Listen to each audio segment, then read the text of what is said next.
Alhamdulillah Rabbil Alamin. Assalatu wassalamu ala ashrafil anbiya wal mursalin wa ala alihi wa sahbihi ajma'in. Subhanaka la ilma lana illa ma 'allamtana innaka antal alimul hakim. Rabbi shrah li sadri wa yassir li amri wahlul 'uqdatam min lisani yafqahu qawli. Rabbi yassir wa la tu'assir utammim bil khair. Qala Allah Ta'ala fi Kitabil Aziz ba'da a'udzu billahi minasyaitonir rajim. Bismillahirrahmanirrahim. Wasari'u ila maghfiratin min rabbikum wa jannatin 'arduha as-samawati wal ard u'iddat lil muttaqin. Berlari dan berkejaranlah kamu dalam kamu memohon keampunan dosa-dosa kamu kepada Allah. Kerana sesungguhnya Allah telah menyediakan syurga seluas di antara langit dan juga bumi. Syurga ini disediakan bagi mereka yang bertakwa kepada Allah. Surah Al-Imran ayat 133.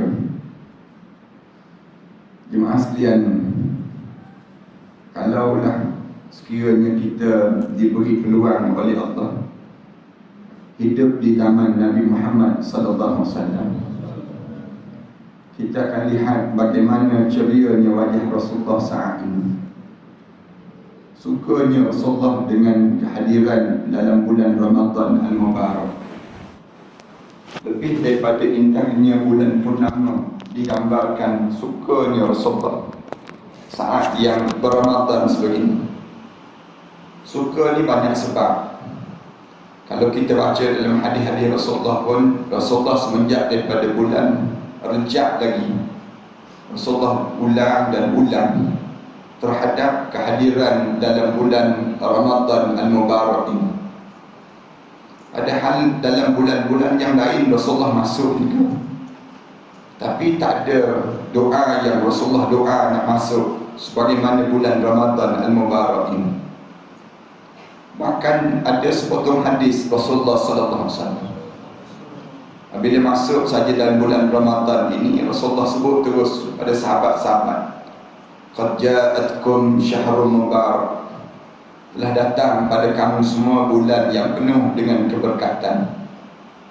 Bulan ini tuftahu lahu abwabul jannah, bulan di mana Allah buka segala pintu syurga Allah. Waktu keliku abwabun nar, Allah tutup segala pintu-pintu neraka Allah. Wasufidatu syayatin, dan Allah gari segala syaitan-syaitan yang ada. Ada 4 perkara yang Rasulullah sebut dalam sepotong hadis yang ringkas ini. Yang pertamanya, bulan ini bulan berkat.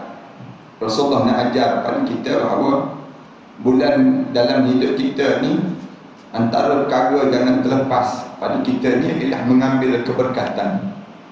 Mengambil keberkatan ni, kita diminta sangat dalam hidup kita ni mengambil manfaat daripada satu perkara yang disediakan oleh Allah. Apa dia? Dalam hidup kita ni, masa Ramadan. Masa Ramadan ni masa yang paling berkat. Kalau kita tanya apa benda yang Rasulullah sallallahu alaihi wasallam nak suruh kita ambil keberkatan ini, berkat-berkat ni apa dia? Kalau kita tanya sikit lagi, orang Melayu kita pun dia tahu nasi berkat ni kan, nasi ambeng dan nasi berkat, senang cerita. Orang Jawa kita dia ada kalimah demikian. Kadang-kadang pun kita pun sebut minta berkat, kita nak ambil berkat. Dalam kadang-kadang jumpa orang-orang alim, kita minta nak minum daripada bekas yang diminum itu dengan tujuan nak ambil keberkatan. Berkat-berkat ni apa dia dalam hidup? Berkat ni ulama-ulama sebut satu perkara yang sikit tapi dirasakan banyak. Satu perkara dalam keadaan sempit tetapi dirasakan luas. Suatu keadaan yang sukar tapi dirasakan senang. Itu tanda berkat. Dalam hidup kita ni, kita bukan nak duit banyak, tapi kita nak duit yang berkat. Dalam hidup kita ni bukan kita nak rumah besar, tapi kita nak rumah yang berkat. Ni kaedah dalam hidup kita ni. Rumah besar tapi penuh dengan hantu raya buat apa? Dalam hidup kita, kita bukan nak pada kereta yang mewah, tapi kita nak kereta yang berkat. Kereta mewah, ada driver lagi, kita duduk belakang lagi, tapi masam je dalam kereta. Untuk apa kereta demikian? Lebih baiklah kereta kancil, anak 16 orang dalam kereta, sibuk melambai orang tepi jalan. Kan ni tanda keberkatan. Dalam hidup kita ni, kita bukan nak makanan sedap, tapi kita nak makanan yang berkat. Satu waktu mana kita nak makan, kita baca doa, Allahumma barik lana, ya Allah tolong berkatlah pada kami, fima razaqtana, dengan apa yang kamu rezekikan pada kami ya Allah. Dalam hidup kita ni, ulama-ulama kata ada 3 yang menjadi sumber berkat dalam hidup. 3 benda ni boleh menjadi sumber berkat. Yang pertama, individu yang diberkati. Individu yang berkat dalam hidup kita. Siapa individu yang berkat dalam hidup kita ni?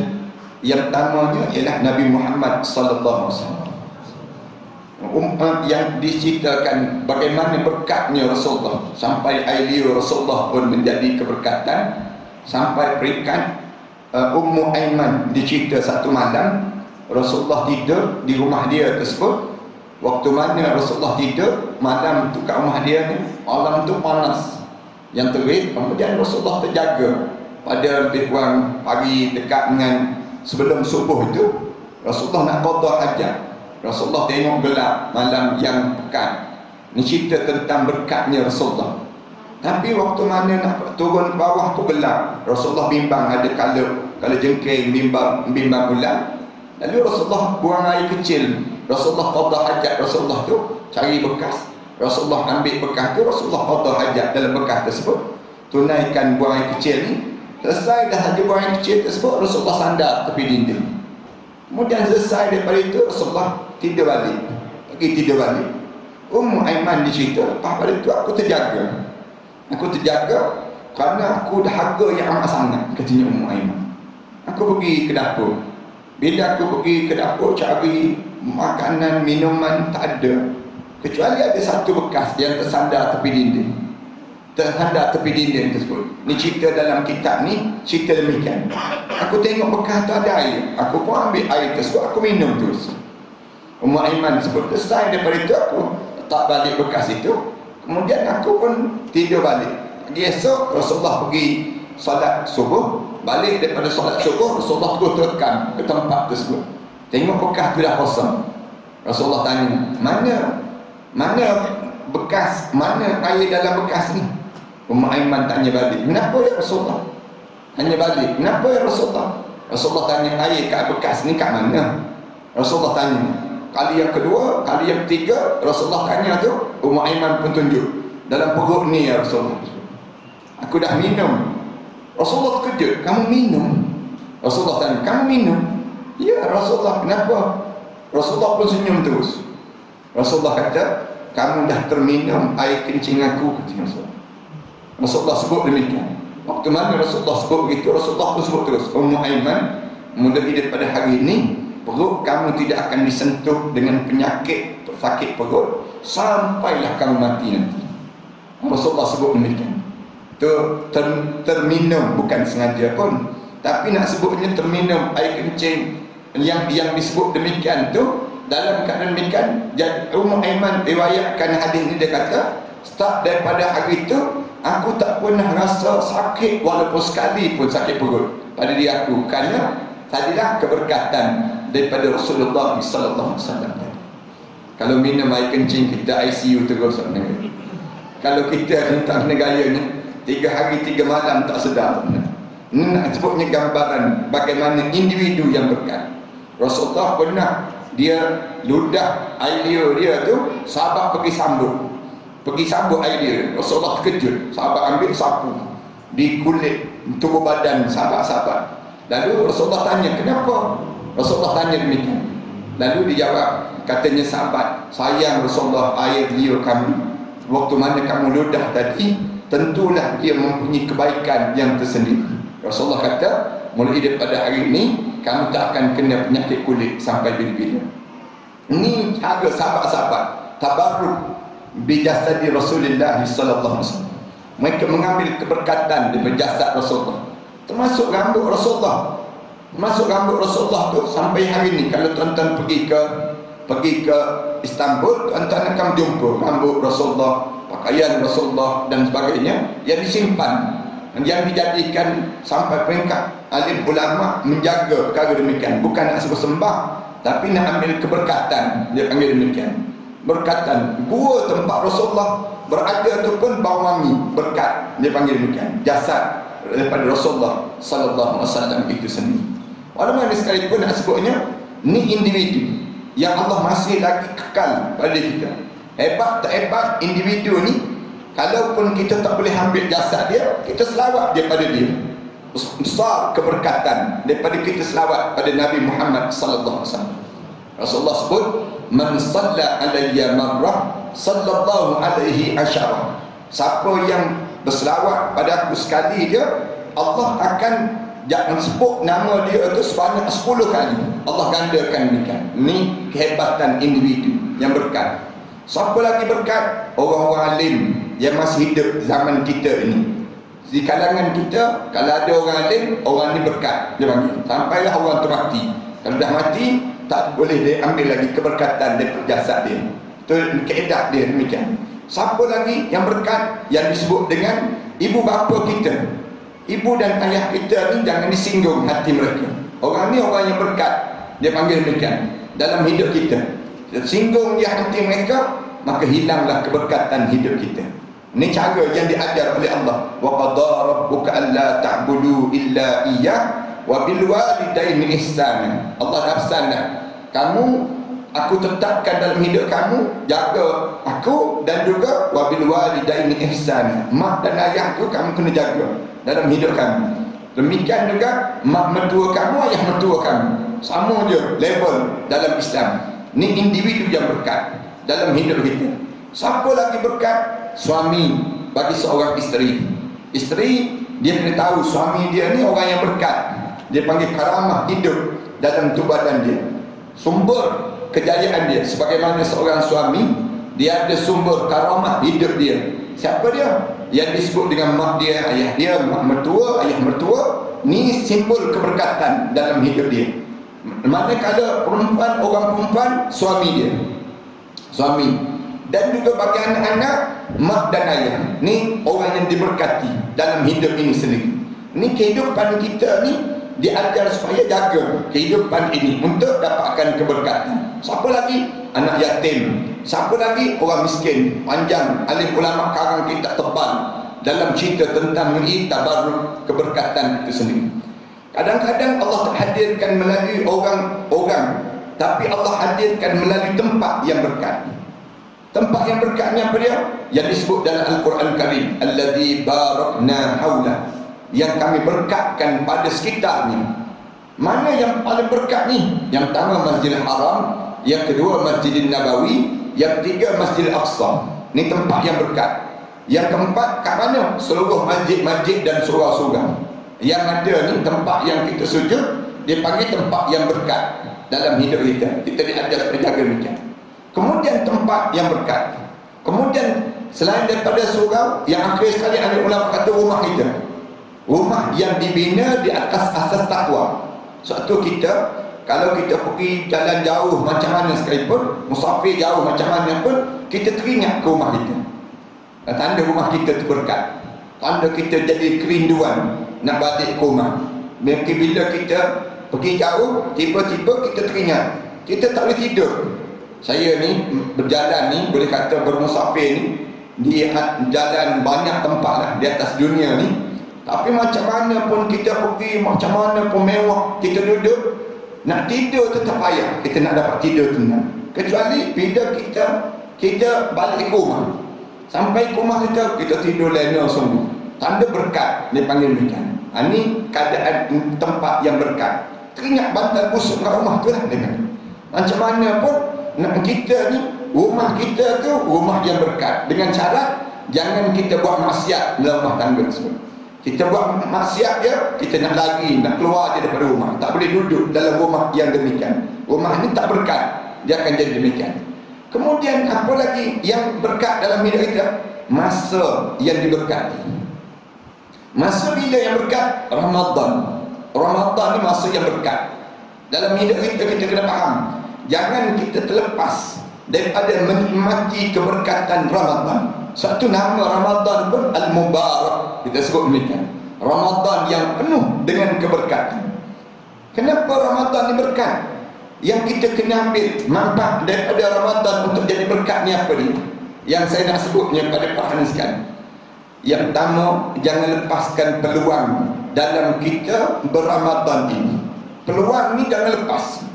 Peluang apa? Kita pun tahu kan, kalau orang yang pandai mengambil peluang, dia akan berjaya. Tuan-tuan tengok Lim Goh Tong tu kan, mendiang Lim Goh Tong tu, dia pandai mengambil peluang buat genting Highland. Tengok, padahal masa dulu orang kata kerja gila lah tu, pergi buat genting Highland. Kemudian tiba-tiba dia pandai mengambil peluang, dia berjaya. Walaupun dia buat tempat perjudian, walaupun dia buat tempat yang kita kata tak ada keberkatan lah tempat tersebut, tapi dia berjaya kerana pandai mengambil kesempatan. Hidup kita ni para hadiskan, bila Allah bagi peluang pada kita, jangan lepas peluang ini. Peluang apa dia? Untuk kitanya mengambil manfaat dengan keberkatan Ramadan. Tuan-tuan akan tanya lagi, peluang apa Ustaz yang perlu kita ambil bila kita masuk Ramadan sebegini? Yang pertama, peluang untuk berubah. Peluang untuk berubah ni benda yang paling asas dalam hidup kita bila kita masuk dalam bulan Ramadan. Kenapa dia kita kena berubah bulan ini? Peluang untuk kita berubah, kerana tak adalah dalam bulan-bulan lain yang Allah buka seluas ini pintu syurga Allah. Tak adalah dalam bulan lain Allah tutup serapat ini pintu neraka Allah. Tak ada. Tuan-tuan tengoklah, dalam bulan lain mana ada Allah buka pintu syurga seluas-luasnya. Kemudian tak adalah Allah pergi tutup pintu neraka serapat-rapatnya. Tiba-tiba kalau kita tak ambil peluang untuk berubah ni, maknanya kita inilah yang pengetuk pintu neraka tu pula. Elok dah pintu neraka tu dah tutup dah, kita pula pergi ketuk, bukalah ya Allah, bukalah ya Allah, kita sebut. Aku nak masuk. Sebenarnya kita ni, bila Allah bagi daripada diri kita ni peluang untuk Ramadan, berubahlah dalam hidup. Kalau tuan-tuan tanya, berubah apa Ustaz? Sampai nak kena begitu sekali. Tuan-tuan perasan tak? Di antara benda yang perubahan dalam hidup kita ialah solat. Solat ni yang sedang berubah dalam hidup kita. Dulu kita payah datang ke surau tuan-tuan. Dulu payah untuk kita datang berjemaah. Tapi kenapa bulan Ramadan jadi ringan je datang? Ada je perasaan kita ni membuat-buat. Dulu kan 2 tahun kita tak boleh masing-masing jadi imam kat rumah masing-masing. Ingat tak tu? Ke tak jadi imam? Nak sebutnya pengalaman kita 2 tahun kita tak boleh datang. Perasaan kita ni, kita dengar bagaimana sayunya surau, bagaimana sayunya masjid. Tapi bila masuk saja dalam bulan Ramadan, perasaan kita tu nak datang berjemaah tu kuat dalam jiwa kita. Saya nak sebut tanda apa? Tanda Allah sedang menyayangi kita. Allah sedang nak layakkan kita ke syurga dia. Ni Allah jadikan demikian.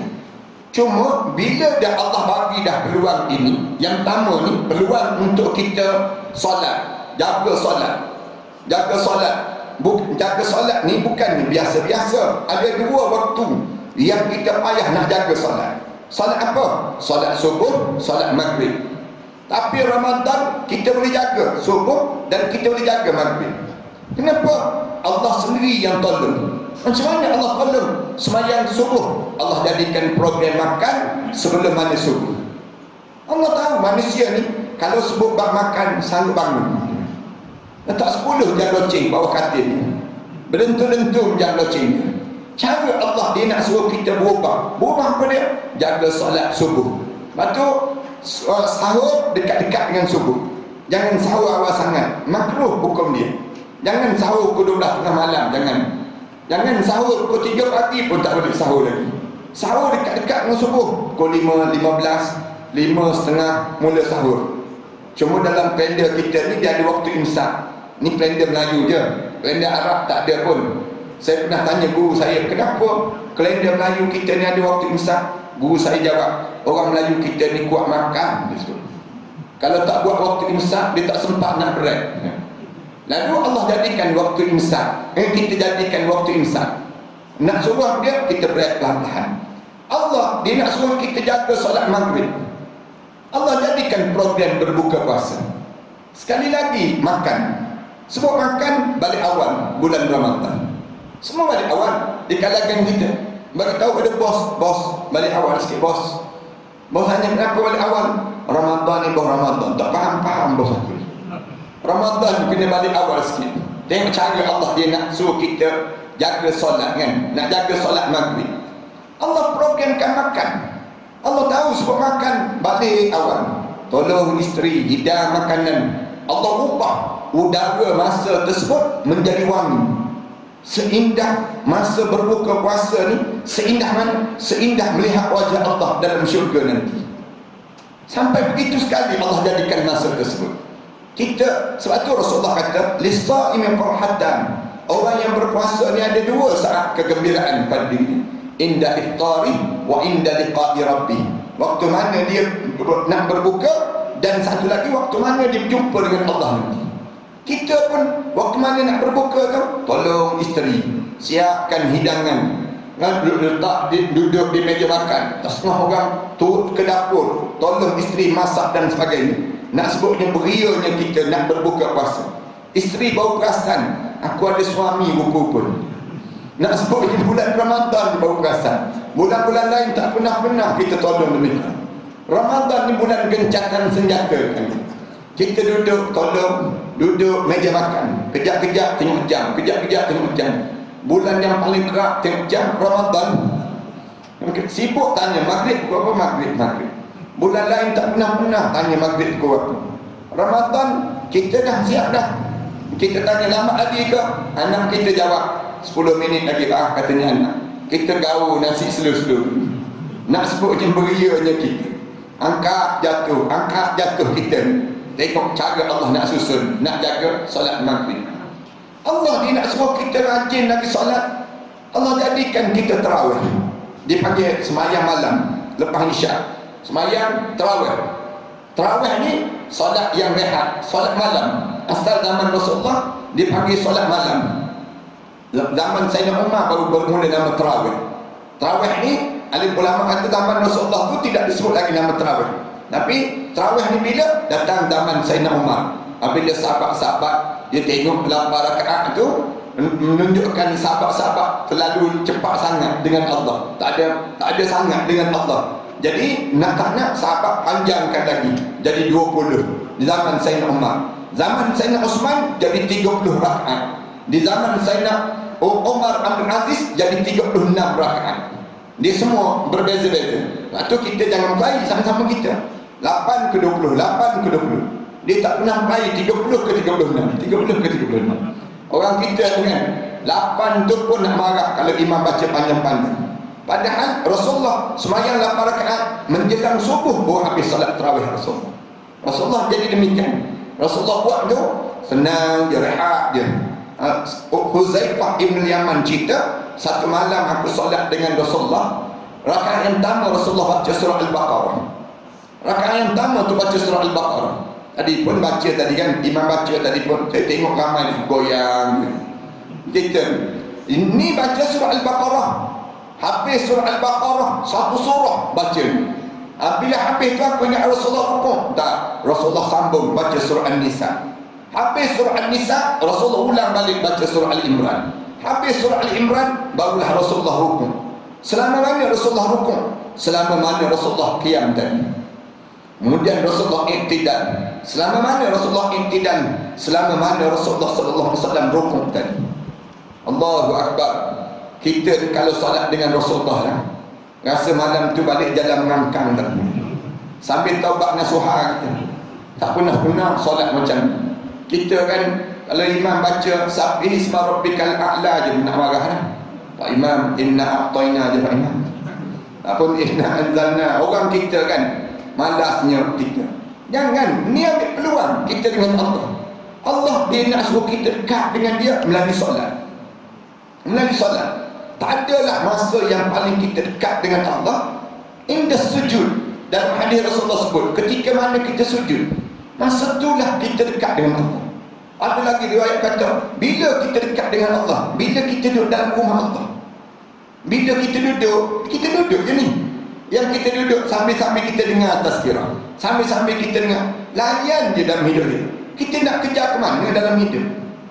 Nak, kalau balik pun rumah kita tu juga. Kejap je lagi. Nak sebutnya, tak ada apa pun dalam hidup kita. Habis-habis tinggi pun duduk depan TV, tengok Tom and Jerry, dia panggil begini. Tak ada benda pun kita nak habiskan demikian. Baiklah kita, orang panggil, menghabiskan masa kita dengan Allah dalam bulan-bulan Ramadan begini. Dengan apa dia? Dengan yang pertama, yang disebut dengan ambil kesempatan, dengan kita dia solat. Solat yang utama dalam hidup kita. Atau pagi esok bangun lagi solat. Tuan-tuan solat dan solat. Ini cara yang terbaik dalam hidup kita lah. Yang kedua, kesempatan bulan Ramadan ni ambil peluang untuk apa dia? Untuk membaca Al-Quran. Ambil kesempatan ini tuan-tuan. Jangan tak boleh baca Quran. Saya pesan di mana-mana pun, kita ni kalau kita hidup, jangan sampai kita mati dalam keadaan tak boleh baca Quran. Malu sangat kita dengan Allah. Siapa yang tak boleh baca Quran tu, dia kena menangis tak esok-esok. Cari guru-guru, cari orang alim, tolonglah ajar saya. Datang jumpa dengan AJK Surau, bagi tahu pada Surau, saya ahli qaryah surah Abdul Rahman bin Auf ni, tapi saya tak boleh baca Quran, kita sebut. Saya minta tolong sangat saya. Bagi tahu dia AJK elok, menangis tak esok-esok kita. AJK pula jangan pula jawab, bertenang. Sebenarnya saya pun tak boleh baca juga katanya. Jangan jawab demikian, buat malu company je kita. Jangan demikian, kita bila tak boleh baca, ada yang tak boleh baca Quran, kita umum di kalangan kita. Malam-malam macam ni, siapa yang tak boleh baca Quran, siapa yang boleh baca Quran, sedarakan dia. Jadikan dia adik-beradik, saling tadarus di kalangan kita. Saling duduklah depan dua-dua orang. Ambil kesempatan untuk membaca dan membaca ayat-ayat suci Al-Quran Karim ini sendiri. Dua. Yang ketiga, ambil kesempatan untuk apa dia? Pada diri kita saat yang sebegini, masa yang penuh berkat ini, untuk berdoa. Doa kepada Allah. Jangan tak doa. Start daripada 1 Ramadan sampai 30 Ramadan, doa. Doa apa dia? Rasulullah sendiri ajar. Bila Sayyidatina Aisyah radhiyallahu anha tanya, nak doa apa ya Rasulullah? Nak sebut apa ya Rasulullah? Kalau malam-malam ni nak sebut apa? Sebut kalimah Allahumma innaka afuwun karimun tuhibbul afwa fa'fu anna. Ulang je pada diri kita. Ulang sebut fa'fu anni pun boleh, fa'fu anna pun boleh. Fa'fu anni tu untuk diri saya seorang. Kalau kita sebut fa'fu anna untuk ramai, kita bayang isteri kita, bayang anak-anak lelaki kita, anak perempuan kita, bayangan dalam doa kita tu, mereka semua dalam tadahan doa kita. Ini sifat kita mesti ada. Rasulullah sendiri dalam bulan sebegini doa tu, Sayyidatina Aisyah cerita Rasulullah ni doa tu lagi lama lagi terangkat, lagi lama lagi terangkat, angkat sampai tegak tangan Rasulullah, jatuh dengan jubah Rasulullah ni, nampak ketiak putih Rasulullah sallallahu alaihi wasallam. Kita doa tak lagi lama lagi turun, lama tu imam ni doa minda apa lama-lama. Kita mula nak marah pada imam, baca doa, mula tak tangan datang apa. Malasnya kita nak doa, nak sebut pada Allah, ya Allah, nak terima, tak nak terima sudah. Tak berianya kita dalam doa. Biar beria sikit dalam doa kita, minta dengan Allah. Jangan malas dalam doa. Jangan guna ayat yang payah-payah sangat doa. Ni angkat tangan, semilir angin yang berlalu, entah apa yang dia nak sebut. Tak payahlah kita guna bahasa yang mudah-mudah. Ya Allah, aku mempunyai seorang isteri, aku ada anak 5 orang, kemudian aku ada bini kehidupan aku, seorang-seorang kita cerita pada Allah. Isteri aku dulu begini, sekarang bila dah rumah tangga dengan aku jadi begini sifat dia, ya Allah. Cerita pada Allah. Allah suka dengan hamba-hamba yang sentiasa bercerita dengan Allah dalam doa ini. Allah suka sangat. Sampai peringkat kita bayangkan bulan Ramadan ni dalam hadis kursi sebut Allah turun sampai ke langit dunia. So, turun sampai ke langit dunia. Sebut pada malaikat, kamu tak cari siapa yang minta dengan aku, kamu penuhi semua permintaan dia. Siapa yang dia minta ampun pada aku, kamu ampun segala dosa dia. Siapa yang Allah sebut pada malaikat, cari malaikat, tunggu je hatta sehingga bila tatla al-fajr, sehingga terbitnya matahari, barulah Allah kembali balik ke arasy Allah Subhanahu wa taala. Nak sebut ni gambaran bagaimana saat tak pernah Allah turun sampai ke langit dunia kecuali Ramadan. Ramadan ni Allah turun, nak suruh apa dia? Doa lah. Jangan malas doa. Sehingga kan kita dipesan berhati-hati dengan doa orang yang dizalimi. Ittaqu da'watul mazlum. Kamu jangan sampai orang kena zalim tu baca doa untuk kamu. Jangan. Bulan-bulan Ramadan macam ni jaga-jaga sangat.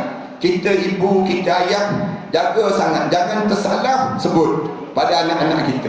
Jangan tersalah bicara kita. Kerana semua kata-kata kita ni menjadi doa-doa dalam hidup kita. Cakap benda-benda yang baik je dalam hidup. Supaya apa dia? Supaya takut nanti kata-kata kita ni berubah menjadi doa. Berubah menjadi doa ni, kita sumpah. Misal contoh ni, bila kita sumpah, tiba-tiba sumpah tu menjadi doa. Na'udzubillah min dzalik. Yang menyebabkan akhirnya dia akan terkena pada sumpahan itu. Kalau tak kena pada sumpahan itu, Rasulullah sebut dia akan berbentuk makhluk, dia akan cari betul tak betul yang kamu sumpah tadi. Kalau tak kena, dia balik semula pada orang yang menyumpah. Itu kaedah sumpahlah dalam hidup kita. Maknanya doa kita kena kuat dalam ini. Nak doa apa Ustaz? Kita tanya, nak doa apa? Doa biar boleh masuk syurga, tuan-tuan. Rasulullah ajar doa minta syurga Firdaus. Minta syurga Firdaus. Syurga ni ada 99 tingkat, 100 tingkat. Tingkat yang paling tertinggi sekali syurga Firdaus, tempat para nabi. Di antara satu tingkat dengan satu tingkat, di antara bumi sampai ke langit, satu tingkat dengan satu tingkat. Syurga ni sendiri tak boleh nak dibayang. Syurga yang paling bawah ni, yang paling lowest ni, paling rendah sekali ni pun masuk tu tak boleh nak sebut dah. Cantik dia, hebat. Naik tingkat yang kedua, perak. Tingkat yang ketiga, emas. Malah ada yang keempat, tak boleh nak cerita dah. Hebatnya syurga Allah Subhanahu wa ta'ala. Lalu kita kenapa kita susah sangat nak minta syurga Firdaus Allah? Payah orang kita. Angkat tangan lepas sembahyang tu, bagi salam angkat tangan. Ya Allah, macam biasalah ya Allah. Amin tu dia. Doa paling ringkas dalam dunia ni. Doa orang tanya, kenapa doa ringkas sangat? Doa itulah Ustaz, dulu kini dan selama-lamanya. Madahnya dalam doa. Jangan demikian. Doa pada diri kita ni, minta dengan Allah. Apa lagi? Zikir dan juga selawat. Ni bagi orang yang uzur, orang yang tak boleh puasa. Saya nak pesan sangat, kalian tak boleh puasa, kalian zikir, kalian selawat. Jangan berhenti daripada zikir dan selawat. Basahkan bibir kita dengan zikir dan selawat. Ni masuk je dalam bulan Ramadan, sibuk dengan lagu raya, lagu balik kampung ni. Lagu balik kampung dah. Padahal baru masuk dalam bulan Ramadan, sibuk kita dengan beraya. Sabarlah dulu. Nak beraya pun dia panggil raya ni tak jadi besar kalau tak adanya Ramadan. Dengan adanya Ramadan baru kita sambut raya. Kalau Ramadan pun kita tak jaga, bagaimana kita nak beraya dalam hidup kita? Lalu jangan kita terpengaruh dengan budaya orang yang tak beriman pada Allah. Orang yang tak beriman pada Allah, kita pergi ke pasar raya sekarang, pergi ke mana-mana, pasang lagu raya lah. Sibuk dengan lagu raya, bukan sibuk dengan untuk nak menyemarakkan Ramadan ini dengan ibadah pada Allah, zikir, selawat. Ni biar kita sentiasa ada pada diri kita demikian. Yang akhir sekali saya nak sebut, ambil kesempatan Ramadan. Apa dia? Tolonglah dalam bab ibadah ni, kita tolong hantar segala aset-aset kita yang ada di atas dunia ini ke akhirat Allah dalam bulan Ramadan ini, sebelum daripada kita mati masuk dalam kubur seorang-seorang. Tuan-tuan ada aset tuan-tuan ada harta tuan-tuan. Harta kita ni ada, tapi kita kedekut sayang terhadap dunia. Kita sayang pada dunia. Padahal Kita ni simpan harta kita. Orang nanya simpan untuk apa? Simpan untuk bekalan hari tua, Ustaz. Sekarang tak tua lagi ke? Baru nak tua, Ustaz. Baru nak tua. Siapa yang ajar simpan untuk bekalan hari tua? KLSP, Ustaz. KLSP ajar simpanan bekalan hari tua. Kita sebut jangan simpan untuk hari tua. Simpan untuk ke syurga. Simpan untuk ke syurga. Tuan-tuan, simpan untuk hari tua. Bila kita tua, kita tak guna pun harta benda. Saya tengok dah ramai dah pak saudara saya, mak saudara, kadang-kadang ayah saya, keluarga kita yang tua-tua, mereka duit banyak tapi mereka simpan je duit tersebut. Kita tanya simpan untuk apa? Dia kata takut-takut sakit nanti nak kena guna. Dia sakit tak guna-guna pun, duit anak yang digunakan. Bila dia, kalau dia dah sakit kan, dia tak boleh nak guna dah tua dah. Dia tak boleh nak pergi ke bank dah. Dia tak boleh. Duit ada dalam bank, duit ada dalam akaun bank dalam hidup. Dia nak makan apa lagi dalam hidup dia? Kalau kita dah tua dah, kita nak makan apa lagi dalam hidup kita yang kita tak makan? Semua benda kita dah makan atas dunia. Tolak batu, kayu, PVC tak makan. Senang cerita. Yang lain tu atas dunia ni dah makan semua. Makanan yang halal, yang tayyib dalam hidup kita. Kita nak apa lagi? Duit ada lagi ni, harta ada lagi ni. Untuk apa kita simpan lagi atas dunia? Harta benda kita. Nak makan daging-daging tomahawk, daging wagyu, gigi dah tak ada dah. Nak makan manis-manis, dah ada kencing manis. Nak simpan, nak makan shell out, kita dah ada go out dalam hidup. Benda apa lagi yang kita nak guna dalam hidup ini? Ini dah tua-tua dah. Kadang-kadang yang tua-tua kan, dah umur kita dah tua lah, balik kampung buat rumah besar. Saat mana kita tua, dah siap je rumah besar, nak masuk rumah besar ni, beli kereta besar pula kita. Tak puas hati lagi kahwin isteri besar pula ni. Nak masuk rumah besar ni, puas hati sikit. Masuk seminggu meninggal dunia dia. Dah kereta baru dapat balik isteri baru. Isteri baru habis dia indah, kahwin dengan suami baru. Suami baru pula petang-petang bawa kereta baru ni round kawasan kubur kita. Kita dalam kubur tu memandang macam-macam je nombor plate kereta. Dia round saja tak apa, dia horn tu saja. Bila dia horn tu, rasa nak jadi hantu makjak balik rumah kan. Hantu baru kan, hantu baru Indonesia, hantu makjak balik mana. Nak sebutnya gambaran bagaimana kitanya hidup dalam keadaan yang dalam keadaan tertipu dengan dunia. Jangan. Sekarang Ramadan ni tiap-tiap malam infak, tiap-tiap malam derma. Mesti ada derma kita. Derma sekarang nak derma kan senang, melalui online je. Kita tak perlu pun nak pergi cari masjid ke surau ke. Duduk-duduk buka handphone je, kita boleh transfer je. Sekarang lebih mudah. Tiap-tiap malam ambil kesempatan. Untuk apa dia? Menghantar segala aset kita ke akhirat Allah sebelum kita mati masuk dalam kubur seorang-seorang. Tuan-tuan percaya dah tuan-tuan cakap sendiri. Saya nak sebut, ramai mana orang sengsara dalam kubur, saat mana dia dah dalam kubur, harta dia tak selesai lagi atas dunia. Kalau tuan-tuan tak kesian pada orang dah mati tu, tuan-tuan pergilah berebut harta pusaka, berebut harta peninggalan arwah ayah kita, arwah mak kita. Lagi mana tak selesai, nama tu tak tukar kepada pemilik atas dunia, selagi itulah tak selesai di dalam kubur. Jangan main-main. Kita ni, orang kita ni, dia ingat bila dah dikebumi jenazah, selesai saja kebumi jenazah, dia kata dah selamat dah. Mana selamat lagi? Tahu kat mana selamat? Lagi mana dia tak selesai masalah harta benda di atas dunia, tak selesai dalam kubur tuan. Tak percaya, cuba try nanti tak percaya. Nak tahu selesai ke tak selesai dalam hidup kita ni, keadaan yang perlu kita ambil kesempatan. Eloklah bila Allah buat Ramadan pada kita, duduk menung kejap. Allah tukar jadual kan. Dulu kita sibuk dengan urusan dunia. Bila masuk Ramadan ni, kita duduk menung sekejap, tengok balik, aku ni layak ke tak layak masuk dalam syurga. Malam ni balik ke rumah, pegang tangan orang rumah, duduk jauh-jauh sikit daripada anak-anak, pergi tepi-tepi longkang biar romantik sikit. Tanya satu soalan pada orang rumah, yang cuba tengok muka abang. Abang ni kalau abang meninggal dunia malam ni lah, gamak-gamak besok abang dalam syurga tak? Tanya dia soalan tu. Biar orang rumah memandang atas bawah. Susah juga abang, katanya orang. Nak masuk syurga macam mana? Subuh 7.30 belum. Nak masuk syurga macam mana? Sejak saya kahwin dengan abang ni, sekali pun saya tak khatam lagi Quran depan abang. Memang hantaran kahwin tu Quran disebut. Hantaran kahwin dulu Quran. Beli dekat Maidin. Nak sebut lagi beli. Beria kita dahulu. Al-Quran hantaran. Tapi pernah dia khatam Quran depan kita. Isteri kita. Sejak kahwin tak sempat pun. Sibuk dalam hidup. Rasulullah, isteri Rasulullah semua sempat baca Quran depan Rasulullah, khatam depan Rasulullah. Sahabat-sahabat pun sempat khatam Quran depan Rasulullah sallallahu alaihi wasallam. Sibuk mana kita sampai begitu sekali kejaran dengan dunia. Nak kata kaya tak kaya-kaya juga. Nak kata kita hebat benar pun tak juga. Begitu juga hidup kita.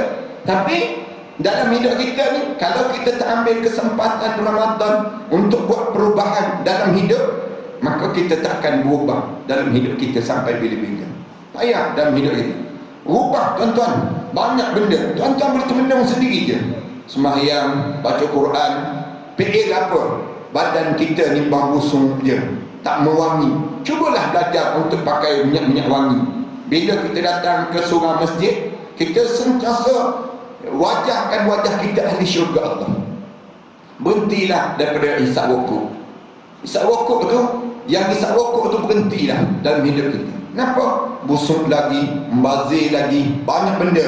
Ramadan ni dah sesuai dah untuk kita nak berhenti. Kalau kita tak berhenti Ramadan, bila lagi kita nak berhenti dalam hidup kita? Ni marah ni orang hisap rokok ni, menyesal pula datang dengan kulit kami. Kalau macam ni pun tak datang. Nak sebut, saya sebut ni ikhlas. Nak gambarkan tentang supaya kita ni buat perubahan dalam hidup kita. Daripada buruk dahulu, Allah dah sayang dah pada kita. Bila Allah sayang pada kita, Allah tegur. Banyak teguran-teguran yang Allah tegur. Antaranya, Allah jadikan taufik dalam hidup kita. Allah jadikan yang disebut dengan apa dia? Ni, kehadiran kita ke rumah Allah pada malam ni. Mana pernah kita pukul 10.30 duduk di surau lagi pada bulan-bulan lain? Ramadan ni rasa baru je datang ke surau pada 10.30 malam. Menunjukkan bagaimana sayangnya Allah pada diri kita untuk mengubah diri kita menjadi yang terbaik dalam hidup. Itu yang pertama. Yang kedua dan yang akhir sekali, tolong anggap Ramadan ni Ramadan terakhir dalam hidup. Jangan anggap lagi kita akan memiliki Ramadan yang akan datang. Ini peluang akhir Allah bagi. Tuan-tuan bayangkan orang yang tahanan akhir kan macam mana? Kalau dia beritahu besok kamu kena gantung. Tadi maghrib tadi datang pengawal bagi tahu besok akan dijalani penggantungan kamu lepas subuh besok. Tuan-tuan ingat malam ni dia tak akan tidur. Malam ni dia akan lena selena-lena. Tak lena dah tuan-tuan. Tahanan akhir tu, banduan akhir tu, kalau dia tahu besok kena gantung, besok lepas subuh kena gantung tu, malam ni dia buat yang terbaik. Doa-doa dia, tangisan-tangisan dia. Kemudian bila bunyi sel pagi esok, pagi lagi bunyi sel tersebut, oh terkejut dah dia. Tak tidur dah. Semayang subuh yang terbaik. Jalan tu orang heret dah. Mengawal ni heret. Kaki tu lolai nak pergi ke tali pengantungan. Demikianlah Ramadan. Demikianlah tuan-tuan ke Ramadan. Ramadan yang agak terakhir tuan-tuan. Jangan anggap ada lagi Ramadan. Sebab ramai dah orang yang berharap agar Ramadan itu dimiliki tahun ini. 35,000 yang mati disebabkan COVID ini saja. 35,000 tuan-tuan. 35,000 ni senyap dah kawasan tuan-tuan ni. Tak ada orang yang tinggal lagi kalau semua berada di kawasan ini. Nak sebutnya gambaran ni suasana akhir kita. Bila kita anggap ni terakhir dalam hidup, tentu kita buat ikhlas. Tentu kita akan buat dalam keadaan seupaya mungkin, sesoleh mungkin dalam hidup kita. Tapi kalau kita anggap ni ada lagi Ramadan besok ada lagi, perangai kita akan jadi buruk. Perangai kita buat peduh. Sedangkan Islam diajar dalam hidup kita ni, setiap perkara yang kita buat anggap yang terakhir dalam hidup. Solat tadi pun menganggap solat terakhir, baru kita jadi khusyuk. Dalam solat kita Rasulullah sebut salatul kal muaddi'. Rasulullah sebut kalau kamu nak semayang tu, semayang ucap selamat tinggal, semayang terakhir dalam hidup kamu, lalu kamu akan khusyuk. Sekhusyuk-khusyuknya. Kenapa? Kamu tak akan solat lagi lepas pada ini. Demikianlah kita dengan hadis Rasulullah sallallahu alaihi wasallam. Bila Rasulullah cerita Ramadan ni Allah bagi peluang, terbuka pintu syurga, tertutup pintu neraka, dan digari syaitan. Ambil dua kesempatan ini. Yang pertama, saya sebut ambil kesempatan minta ampun pada Allah, kemudian hidup kita dengan keadaan kembali balik menjadi sesoleh mungkin hidup kita. Yang kedua, anggap ni Ramadan terakhir dalam hidup kita. Mudah-mudahan Allah rahmati kita dan Allah jadikan kita di kalangan ahli syurga Allah SWT. Amin ya rabbal alamin. Terima kasih di atas kesempatan pada malam yang baik ini. Saya rasa cukuplah. Tazkirah tak boleh panjang-panjang. Tuan-tuan pun dah betul tulang belakang 7 kali dah saya kira ni. Mudah-mudahan dengan tazkirah ini paling-paling tidak menjentik sikit hati-hati kita. Termenung sekejap. Berapa lama lagi aku nak jadi macam ni? Berapa lama lah masa yang aku telah habiskan dengan sia-sia? Ini peluang ya Allah sedang bagi padaku. Maka kita ambil kesempatan untuk jadi soleh yang terbaik. Kalau ada ayah-ayah, ibu-ibu yang berusia 60 tahun ke atas, saya nak pesan sangat-sangat, mungkin ini Ramadan terakhir dah dalam hidup kita. Dan ayah-ayah yang umur 60 tahun ke atas tu, bila datang masjid ni saf tamu tempat kalian. Ibu-ibu pun sama, saf yang tamu tu, saf yang tamu tu tempat kalian. Ayah-ayah pakai serban datang masjid, pakai elok-elok emas, pakai jubah-jubah yang warna putih, biar wangi-wangi, biar orang nampak kita ahli syurga Allah. Pakai pakaian yang paling indah, lebih indah daripada saat mana kita nak menghadap yang di-Pertuan Agong. Kita sedang menghadap Allah, yang kita sedang bersedia untuk nak menghadap Allah, maka pakaian kita mesti pakaian ahli syurga Allah. Itu mesti ada pada diri kita demikian. Biar nampak di kita ni orang yang bersedia untuk nak dipanggil menghadap di hadapan Allah Subhanahu wa taala. Terima kasih sekali lagi.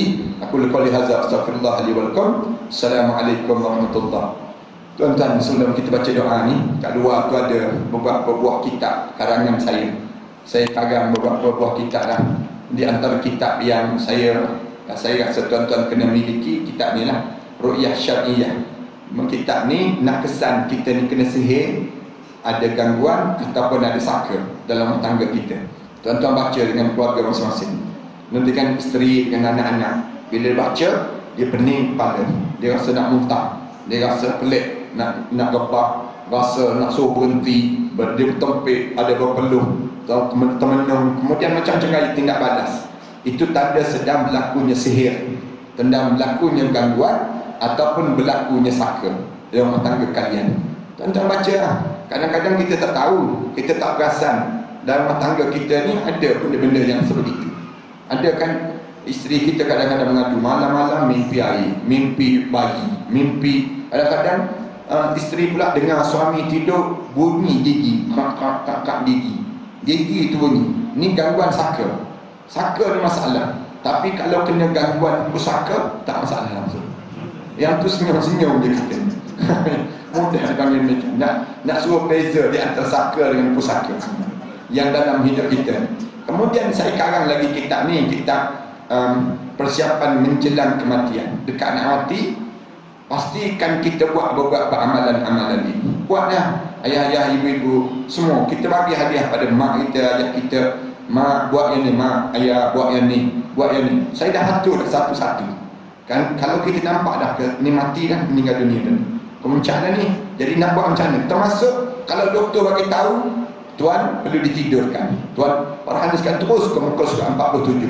Dalam buku ni ada satu doa yang diajar oleh Rasulullah pada Abu Hurairah. Kalau kamu tahu kamu akan kamu nak ditidurkan, kemudian kamu tahu kamu penyakit ni membawa kematian, kamu baca doa ni sebelum kamu tidur, kemudian kamu tidur, kamu mati dalam tidur kamu.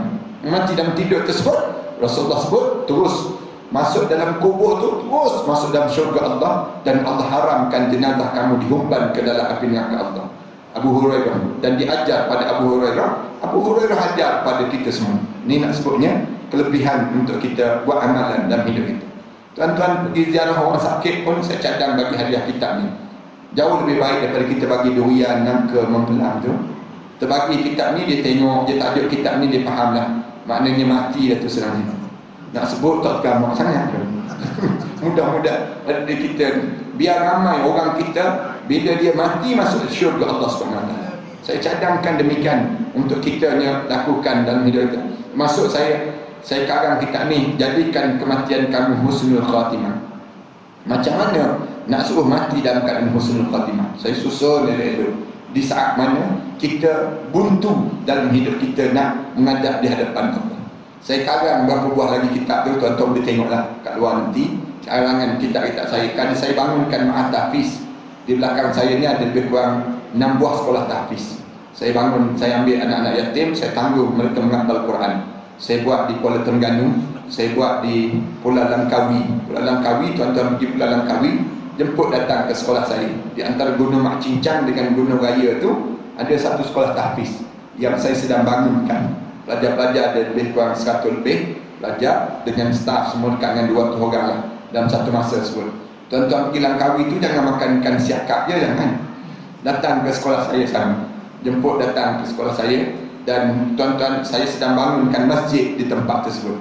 Saya juga bangunkan di Shah Alam, saya buat juga di Jantuk Pahang, saya buat di Kelantan. Bangunkan pelajar-pelajar keseluruhan, campur-campur termasuk dengan Sultan Thailand. Ada 1000 lebih pelajar yang menghafal Quran, anak-anak yatim dan orang miskin. Kita perlu pada penajaan. Kalau tuan-tuan rasa nak taja mereka, jadikan mereka ni anak angkat kita, itulah yang paling sesuai. Yang tak ada anak, tak ramai zuriat tu, saya cadangkan taja anak-anak menghafal Quran. Anggap dia ni anak-anak kita, dan dia akan baca doa untuk diri kita.